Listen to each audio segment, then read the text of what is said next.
Social मीडियावर cockroach जनता पार्टीचा धुमाकूळ केवळ 4 ते 5 दिवसात इंस्टाग्रामवर ओलांडला। 1 कोटी फॉलोअर्सचा टप्पा। लोकप्रियतेच्या बाबतीत सत्ताधारी पक्ष भाजपलाही टाकलं मागे। 2018 रेल्वे भरती आंदोलन प्रकरणी राज ठाकरेंची निर्दोष मुक्तता। पुराव्याअभावी राज ठाकरेंचा सर्व मनसैनिक निर्दोष। सरकारी पक्षाला आदेश न करता आल्यानं सर्वांची मुक्तता। विधान परिषद निवडणुकीसाठी महायुतीचा प्राथमिक फॉर्म्युला समोर। भाजपला 12, शिवसेनेला 3, राष्ट्रवादीला 2 जागा मिळण्याची शक्यता। लवकरच अंतिम निर्णय होणार।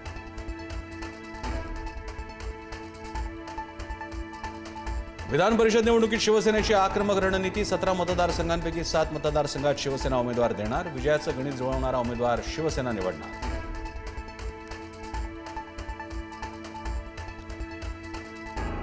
उपमुख्यमंत्री सुनेत्रा पवारांनी घेतली मंत्री बावनकुळेंची भेट। विधान परिषदेत राष्ट्रवादी भाजप काही ठिकाणी एकत्र लढण्याची शक्यता। शिवसेनेनं अतिरिक्त जागा मागितल्यास एकत्र येत निवडणूक लढवणार असल्याची माहिती।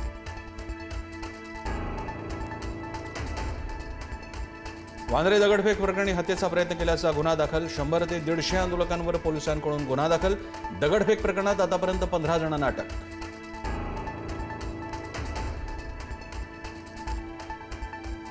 वांद्रेतील गरीबनगर परिसरात सलग 3ऱ्या दिवशी अतिक्रमण कारवाई। काल झालेल्या दगडफेकीनंतर पोलीस बंदोबस्तात वाढ।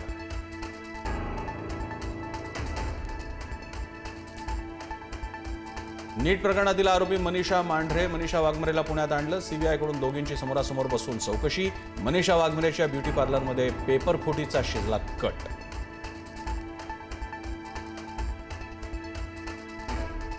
नीट पेपर फुटीतील आरोपींची आर्थिक कोंडी होणार। सीबीआय ईडीकडून संपत्तीची चौकशी सुरू। आरोपींच्या मालमत्तेची माहिती नोंदणी आणि मुद्रांक शुल्क विभागानं मागवली।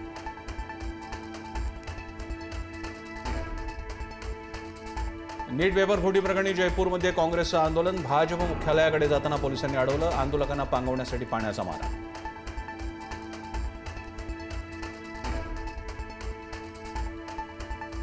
ठाण्यातील गावदेवी भाजी मार्केटमध्ये भीषण अग्नी तांडव। 2 जणांचा मृत्यू। आग विझवण्यासाठी गेलेल्या अग्निशमन जवानाचा आणि पालिकेच्या सुरक्षा रक्षकाचा मृत्यू।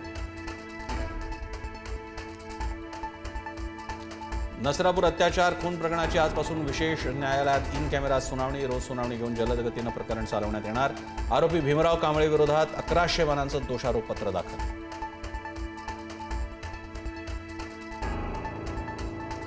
वाशिममध्ये डिझेल टंचाई कायम। रात्री उशिरापर्यंत पेट्रोल पंपांवर रांगा। ऐन मशागतीच्या हंगामात डिझेल नसल्यानं शेतकरी त्रस्त। जालना जिल्ह्यात 47 पेट्रोल पंपांवर नो स्टॉकचे बोर्ड।